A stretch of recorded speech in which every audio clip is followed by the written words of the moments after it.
दोस्तों आज राजा जी tiger reserve की सफारी के लिए आई हूँ चिल्ला जोन में, और मेरा पहला विज़िट है। राजा जी के साइड में बहुत बार आई हूँ 2011 के बाद से, लेकिन सफारी के लिए यहाँ पर पहली बार आई हूँ। कि अभी यहाँ पे मोबाइल्स हमारे जमा हो गए हैं कि अभी जो नया रूल आ गया है सुप्रीम कोर्ट का कि मोबाइल जमा करना है टाइगर रिजर्व में अलाउड नहीं है, नेशनल पार्क में अलाउड नहीं है। तो मोबाइल हमारा जमा हो गया है, यहाँ पे जो काउंटर है यहीं पर जमा हो गया। और अब एंट्री का टाइम हो चुका है, 2:40 हो चुके हैं ऑलरेडी, तो एंटर कर रहे हैं। हालांकि ये जो रूल है ये सारे नेशनल पार्क्स में अगर ये कह रहे हैं लागू करने के लिए तो पॉसिबल नहीं है, क्योंकि कुछ नेशनल पार्क्स ऐसे भी हैं हमारे देश में जो बहुत बड़े हैं साइज़ में। जैसे हेमिस नेशनल पार्क है 4400 square kilometre, desert national park भी 3500 प्लस है, एग्जैक्ट मुझे याद नहीं है। तो इतने बड़े बड़े जो एरियाज़ हैं, इसके अंदर गांव भी हैं, इसमें आप कैसे रोकेंगे मोबाइल नहीं ले जाके? क्या मतलब क्या ये पॉसिबल होगा? एनीवेज अब देखते हैं कितने समय तक ये जारी रहता है। बस एंटर करने वाले हैं, चेकिंग वगैरह होगी अभी परमिट। दोस्तों राजा जी नेशनल पार्क भी जो है मिक्स डिसिडुअस फॉरेस्ट है और मॉइस्ट डिसिडुअस फॉरेस्ट है। हिमालयस में जो डिसिडुअस फॉरेस्ट आपको मिलेंगे वो मॉइस्ट वैरायटी के होंगे, जबकि सेंट्रल इंडिया और डेक्कन प्लेटो की तरफ जितना भी मिलेगा वो ड्राई डिसिडुअस फॉरेस्ट होते हैं। तो चिल्ला की ये खासियत है कि यहाँ पर डिसिडुअस फॉरेस्ट के साथ साथ ग्रासलैंड्स भी हैं। तो अगर एक ही जंगल में आपको कई तरह का हैबिटेट मिल रहा है तो बायोडाइवर्सिटी वहाँ पे ज़्यादा मिलने के चांसेस हैं। आपको ग्रासलैंड वाले जानवर भी मिलेंगे और डिसिडुअस फॉरेस्ट वाले भी मिलेंगे। कुछ ऐसा ही काजीरंगा वाइल्ड लाइफ या काजीरंगा नेशनल पार्क के अंदर भी है कि वहाँ पर वेटलैंड्स भी हैं, उसके अलावा ग्रासलैंड और मॉइस्ट डिसिडुअस फॉरेस्ट भी है।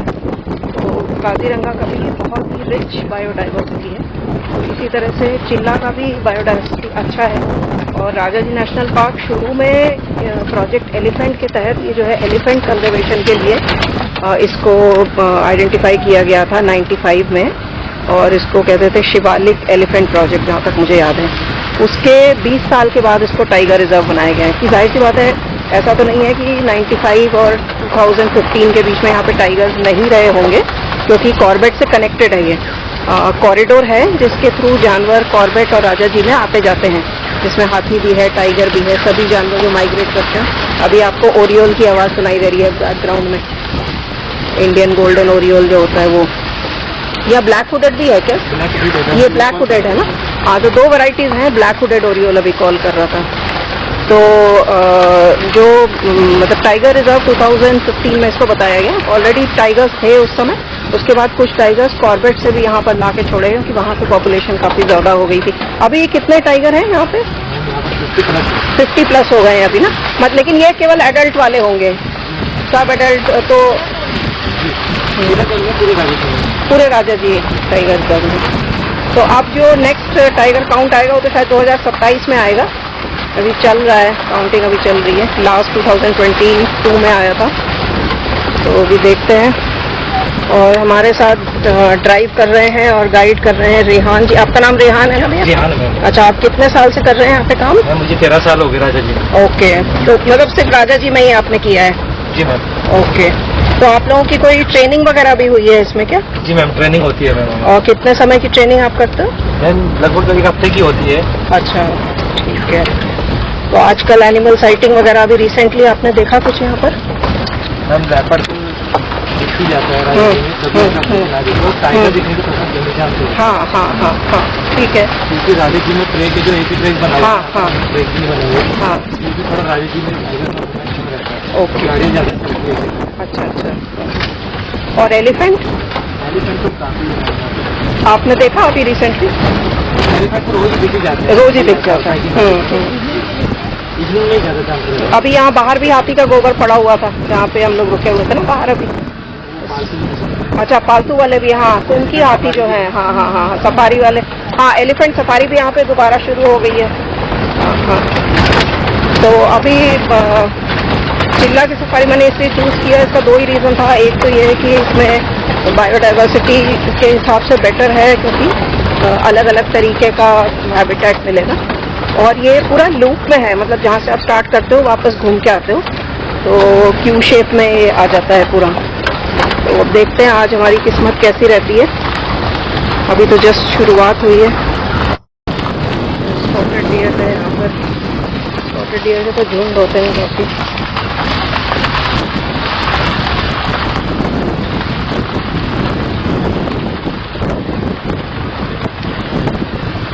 राजा जी में इसके अलावा एक तो मोहांड जोन है और एक मोतीचूर भी है ना, इसी में आता है।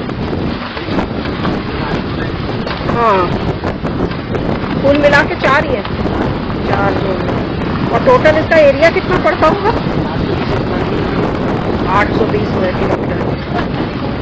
हाँ, तो जनरली जो नेशनल पार्क्स हैं हमारी कंट्री में ये 550 से लेके 1000 स्क्वायर किलोमीटर के बीच में रहता है। मतलब कंट्री का साइज देखते हुए। बाकी दूसरे जो कॉन्टिनेंट्स हैं, कंट्रीज हैं जो बड़े बड़े हैं, वहाँ पर और बड़े साइज के भी नेशनल पार्क हो सकते हैं, लेकिन इंडिया में इसी साइज के हैं। और जो टाइगर रिजर्व है वो जो प्रोटेक्टेड एरिया नेटवर्क एक टर्म होता है। प्रोटेक्टेड एरिया नेटवर्क का मतलब ये दीमक की बाम दिखाई दिख रही है यहाँ पर। प्रोटेक्टेड एरिया नेटवर्क का मतलब ये होता है कि सारे वो एरियाज जहाँ पर वाइल्ड लाइफ को प्रोटेक्टेड रखा गया है और वो लीगली प्रोटेक्टेड हैं, तो उनके खिलाफ अगर आपने कुछ भी किया तो आपके खिलाफ लीगल एक्शन होगा। तो उसमें नेशनल पार्क सबसे टाइगर रिजर्व सबसे टॉप प्रायोरिटी पे नंबर 1 है और बहुत स्ट्रिक्टली सारे रूल्स फॉलो होते हैं। इसी तरह नंबर 2 पे नेशनल पार्क आता है और नेशनल पार्क में भी स्ट्रिक्टली फॉलो होते हैं सारे रूल्स। नेशनल पार्क को ही अपग्रेड करके टाइगर रिजर्व बना दिया जाता है। और उसके बाद जो होता है वाइल्ड लाइफ सेंचुरी, वहाँ पर जो जनरल पब्लिक है जो उसके एडजेसेंट गांव वगैरह में बफर एरियाज में रहते हैं, थोड़ी बहुत उनकी एक्टिविटी अलाउड होती है। जंगल से वो अपना लाइवलीहुड अगर अर्न कर रहे हैं तो उसके लिए अलाउड होता है वाइल्ड लाइफ सेंचुरी में, लेकिन ये देखते हुए कि वो वाइल्ड लाइफ को किसी तरह से अफेक्ट नहीं कर रहे, कोई नुकसान नहीं पहुँचा रहे।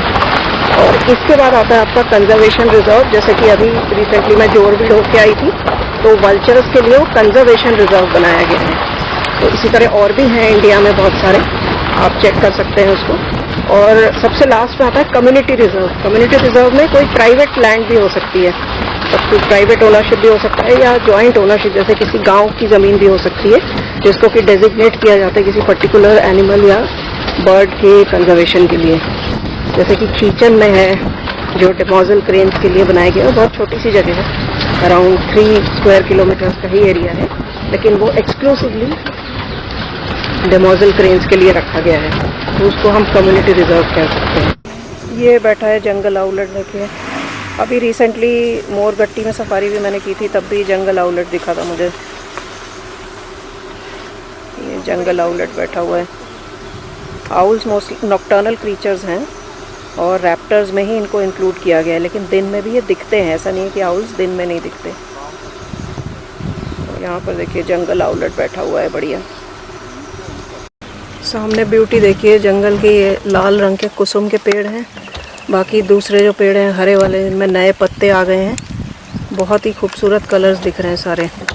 अभी रिसेंटली 21 मार्च को इंटरनेशनल डे ऑफ फॉरेस्ट भी था, तो जानवरों को हम बचाने की कोशिश करें वो अच्छी बात है, लेकिन अगर उनका हैबिटेट जो कि फॉरेस्ट है, या यहाँ पे रिवर लैपिंग है, यहाँ पर रिवर लैपिंग लिख जा रही है बिल्कुल स्लोली, तो उनका हैबिटेट अगर हमें बचाना है फॉरेस्ट को बचाना पड़ेगा।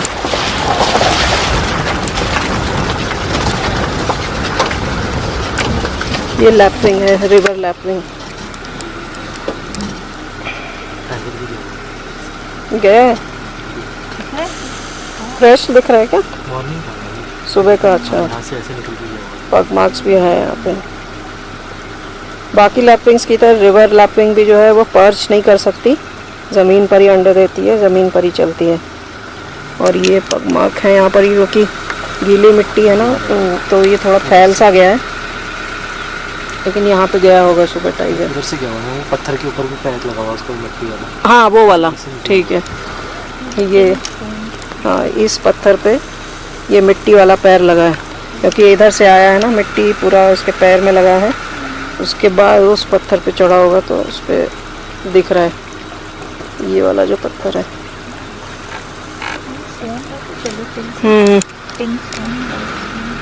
चलें आगे।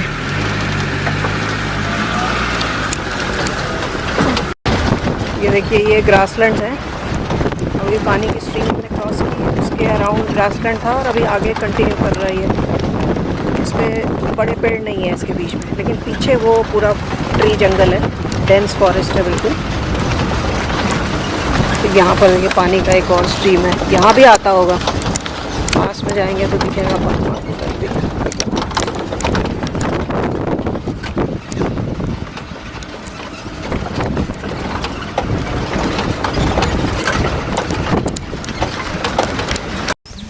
अभी रुके हैं यहाँ, थोड़ी देर वेट कर रहे हैं, हो सकता है हाथी की मूवमेंट हो थोड़ी देर में। अभी वैसे धूप काफ़ी है, गर्मी भी बढ़ गई है अच्छी खासी। तो या तो पानी थोड़ा पीछे था, पानी क्रॉस करके आए हैं, ये पहाड़ से नीचे आते हैं हाथी पानी पीने के लिए। दिखने में पहाड़ काफ़ी स्टीप लग रहे हैं और हैं भी, लेकिन जानवर उसमें रास्ता बना लेते हैं अपने चलने के लिए। हाथी जो है पैरों से भी मिट्टी को थोड़ा खोद के अपने चढ़ने के लिए सीढ़ी जैसा रास्ता बना सकता है। तो शरीर का वज़न काफ़ी होने के बावजूद भी हाथी बहुत अच्छा क्लाइंबर भी है और बहुत अच्छा स्विमर भी है। इस स्पॉटेड डियर का एक छोटा सा हर्ड जा रहा है, इसमें बच्चे भी हैं। एक बच्चा तो काफ़ी छोटा था, जंगली मुर्गा बोल रहा है पीछे से। ये छोटा बच्चा बिल्कुल अपनी माँ के साथ साथ जा रहा है। ये रेड जंगल फाउल बोल रहा है पीछे से। देखो कहीं रोड पे निकला तो नहीं है रेड जंगल फाउल, नहीं दिख नहीं रहा है, अंदर होगा घास में। और दूसरे साइड से पीकॉक बोल रहा है।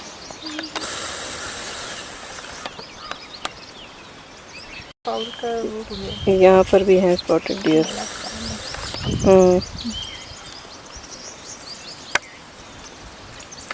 इस साइड भी ये पूरे छुपे हुए हैं घास के अंदर। 3-4 यहाँ पर भी थे, बच्चा भी है यहाँ पर भी। हाँ, ये बच्चा जा रहा है बिल्कुल एंड में, छोटा सा। अभी तक बहुत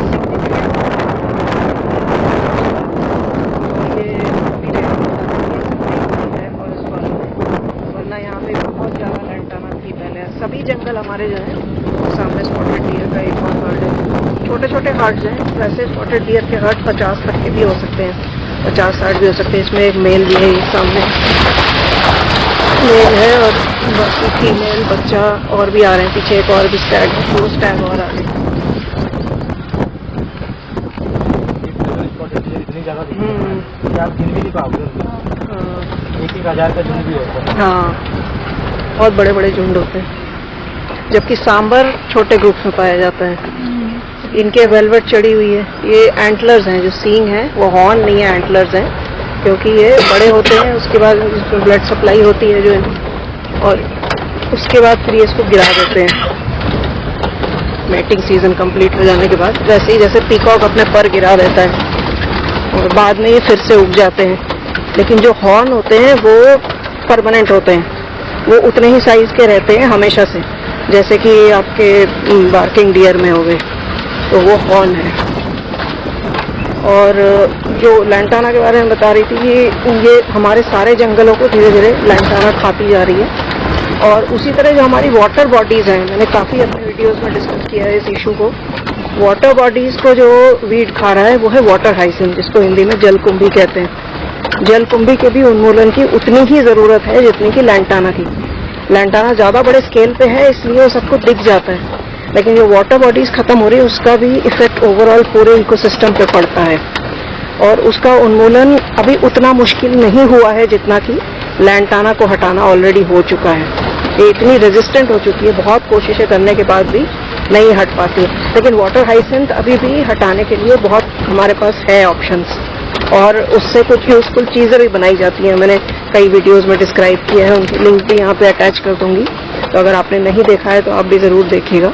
और गवर्नमेंट से भी अपील है, सभी स्टेट्स में ये प्रॉब्लम है, तो अगर सारे स्टेट गवर्नमेंट्स कुछ प्रोत्साहन दें लोगों को जिस एरिया में वो रह रहे हैं, वाटर हाइसिंथ को हटाने के लिए कुछ काम करें, तो जो हमारी वाटर बॉडीज चोक हो रही हैं वो बच जाएंगी।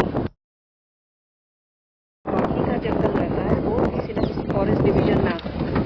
जैसे कॉर्बेट टाइगर रिजर्व जो है कुमाऊं एरिया में है। कॉर्बेट टाइगर रिजर्व के बाहर वाला जो जंगल है वो रामनगर फॉरेस्ट डिवीजन में आएगा।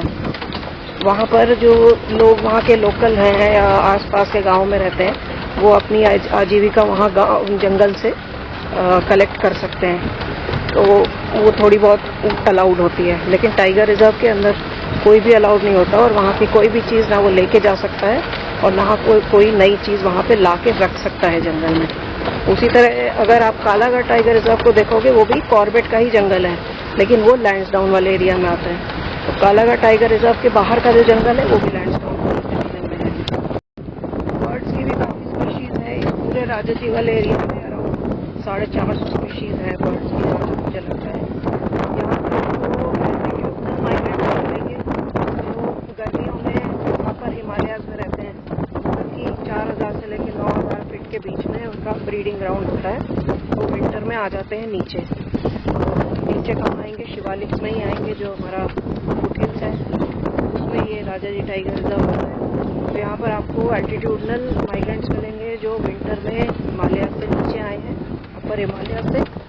और थोड़ी जब गर्मी पड़ने लगती है तो आपको समर माइग्रेंट्स भी मिलेंगे, मतलब वो बर्ड्स जो विंटर में सेंट्रल या साउथ इंडिया में चली जाती हैं और समर में वापस इधर आ जाती है, क्योंकि उनका ब्रीडिंग एरिया इधर है। तो दोनों तरह के बर्ड्स आपको यहाँ पर मिल सकते हैं। और जो लोकल यहाँ की जो पूरे 12 महीने रहती हैं वो बर्ड्स तो है ही। तो सारा मिला के आपको हर तरह के माइग्रेंट स्पीशीज, पैसेज माइग्रेंट्स भी मैंने देखे हुए हैं यहाँ पर। यूरोपियन रोलर भी मैंने देखा हुआ है, जो कि एक पैसेज माइग्रेंट है और वो इंडिया में अगस्त से लेकर नवंबर के बीच में दिखाई देता है। उसका जो माइग्रेशन है वो सेंट्रल एशिया से साउथ अफ्रीका की तरफ जाता है। तो इंडिया केवल उसका एक स्टॉपेज पॉइंट है, विंटर के लिए फाइनल डेस्टिनेशन नहीं है। एक और बुश जैट यहाँ बैठी है, तो इसलिए ये एरिया जो है बर्ड वॉचिंग के लिए बहुत अच्छा है। अगर आप आ रहे हैं इस एरिया में, हरिद्वार से भी बिल्कुल पास में है, 7-8 किलोमीटर ही है, और ऋषिकेश से भी आई थिंक 20-22 किलोमीटर्स के आसपास है। तो आप अगर कोई पिलग्रिमेज पर भी आ रहे हैं या जनरली घूमने आ रहे हैं, ऋषिकेश राफ्टिंग वगैरह करने आ रहे हैं, दिल्ली से पास पड़ता है, तो आप एक वाइल्ड लाइफ ट्रिप भी बना सकते हैं। इसके अंदर आप एक सफारी कर सकते हैं। यहाँ पर एक लॉन्ग टेल श्राइक है, इस पे बैठी हुई है, तो उसके लिए आप राजाजी टाइगर रिजर्व आ सकते हैं। वो हॉर्नबिल है भैया। यहाँ भी पाइट बुश चैट की मेल बैठी है। बुश चैट्स बहुत ढेर सारे हैं यहाँ पे, कम से कम 10-12 पेयर्स हमने अभी देख लिए बुश चैट के। लॉन्ग टेल श्राइक भी था, स्टोन चैट भी थी। ये लॉन्ग टेल श्राइक तो खैर छोटे जो रेप्टाइल्स वगैरह होते हैं उनको तो खाता ही है, इंसेक्ट्स को भी खाता है। बुश चैट्स मोस्टली इंसेक्टिवोरस हैं, छोटे छोटे इंसेक्ट्स को ही खाते हैं। स्टोन चैट्स भी। ये देखिए यहाँ पे घास जो जला के साफ किया गया है, छोटी छोटी घास बिल्कुल उगी है अभी यहाँ पे। देखिए ग्रासलैंड इतने एक्सटेंसिव है यहाँ पे, तो टाइगर के लिए ग्रासलैंड और फॉरेस्ट यही दोनों हैबिटेट में वो रहता है ज़्यादातर। तो यहाँ पर तो और भी टाइगर्स लाके छोड़े जा सकते हैं, खास करके कॉर्बेट से, क्योंकि कॉर्बेट में प्रॉब्लम तो आ रही है, बहुत ज़्यादा लोड हो गया है और जो आसपास के गांव हैं उनमें जा रहे हैं। तो अभी रेहान बता रहे हैं कुछ कारण यहाँ पे कि टाइगर्स ज़्यादा दिखते क्यों नहीं हैं। राजाजी में होने के बावजूद भी टाइगर्स हैं, लेकिन दिखते क्यों नहीं हैं ज़्यादा, आप बताइएगा रेहान। इसलिए टाइगर नहीं दिखता यहाँ पर। एक तो ट्रैक एक बना हुआ है, सिंगल ट्रैक। हाँ जी, सब गाड़ियाँ इसी में चलती है। ओके। और दूसरा यहाँ पर एक भी वाटर हॉल नहीं है। अच्छा, पक्के वाटर हॉल होने चाहिए यहाँ पर। हाँ हाँ हाँ, टाइगर देखने की संभावना ज़्यादा रहेगी। ओके। तो मतलब टेम्पररी वाटर होल्स हैं वो। यहाँ पर हम वेट नहीं कर सकते कहीं भी कि ऐसा वाटर हाँ, वहाँ पर टाइगर आएगा ही। हाँ हाँ, जो पर्टिकुलर पॉइंट्स होते हैं ना। जी जी बाकी जंगलों में जैसे हम आधे घंटे खड़े होकर भी वेट करते हैं, 1-1 घंटे भी खड़े रहते हैं लोग, जी जी। तो वो यहाँ पे नहीं होता, क्योंकि ऐसा कोई पॉइंट है ही नहीं कि इस जगह पर टाइगर कॉमनली मिलेगा करके। और ट्रैक ये होने की वजह से सारी गाड़ियाँ इसी पर चलती हैं। तो अंदर अंदर अगर और ट्रैक्स बना दिए जाएं तो हो सकता है कि यहाँ पर भी टाइगर दिखने लग जाए। वो मोर है, दूर एक पीछे मोर है, वो रहा मोर। एक ही है। हाथी का गोबर भी बहुत पुराना है, तो कुछ चेंजेस अगर कर दें तो दिख सकता है। ये ऊपर कौन सा बैठा है रैप्टर भैया, ऊपर देखना सामने वाले पेड़ पे। ये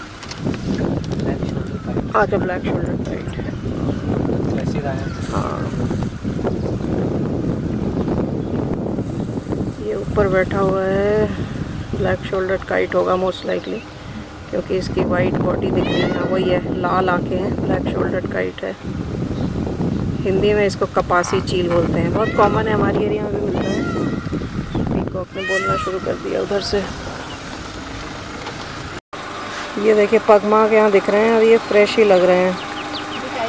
हाँ, टाइगर के मेल के ही हैं, गोल गोल है ना, मेल का ही पगमार्क लग रहा है। देखिए यहाँ पे बिल्कुल क्लियर, यहाँ मिट्टी में आ गया है, उधर से आया है और पीछे इस तरफ गया है। रिवर्स नहीं कर सकते? नहीं, वो तो ट्रैक में ही घूमना पड़ेगा। चलते हैं, देखते हैं।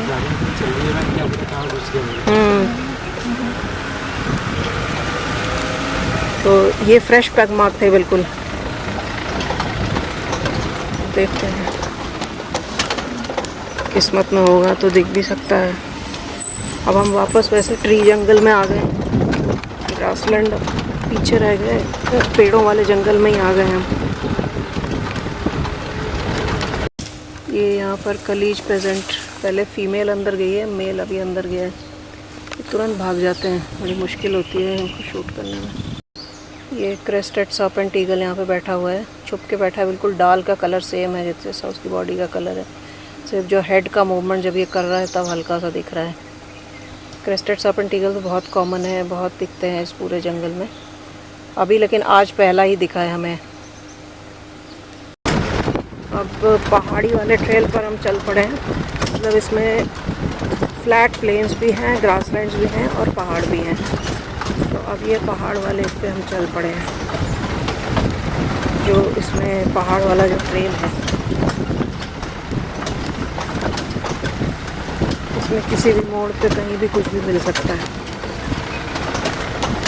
ये बिल्कुल घना जंगल है, डेंस फॉरेस्ट है, ग्रासलैंड ख़त्म हो चुके हैं, अब सिर्फ डेंस ट्री फॉरेस्ट है।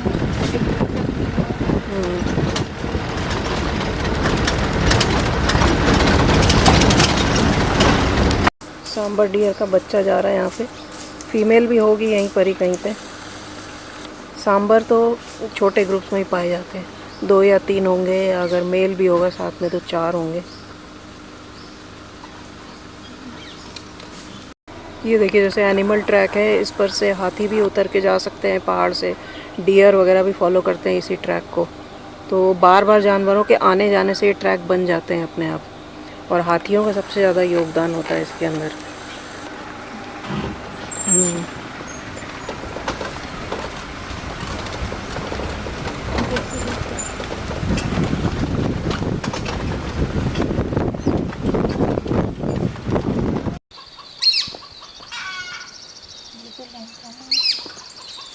जंगली मुर्गे की अलार्म कॉल हो रही है।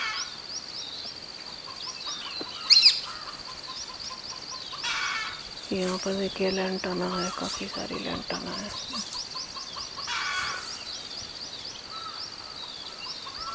लगातार कुछ जंगली मुर्गा बोल रहा है।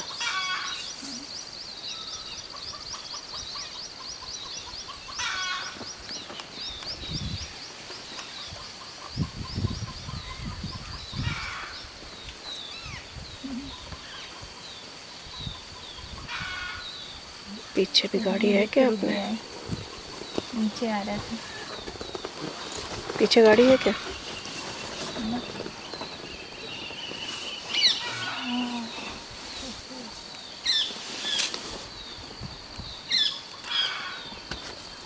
अब नहीं आएगा नीचे।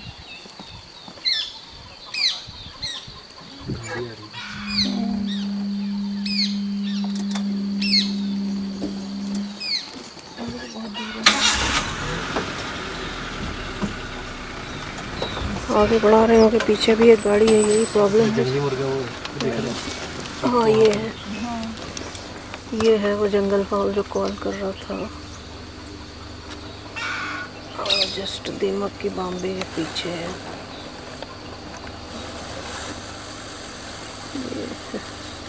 Red jungle fowl male.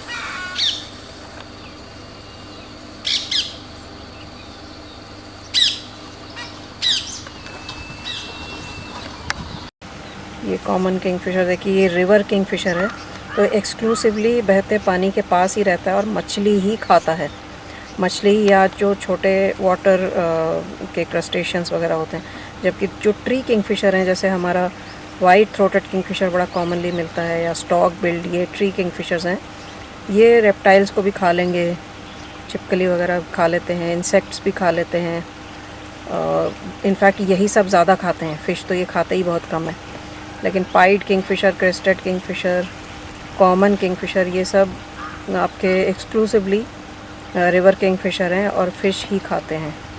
ये देखिए वाइट थ्रोटेड किंगफिशर ही मिल गया, ट्री किंगफिशर, और ट्री पर ही बैठा हुआ है, खा नहीं रहा है अभी कुछ, लेकिन ट्री किंगफिशर है।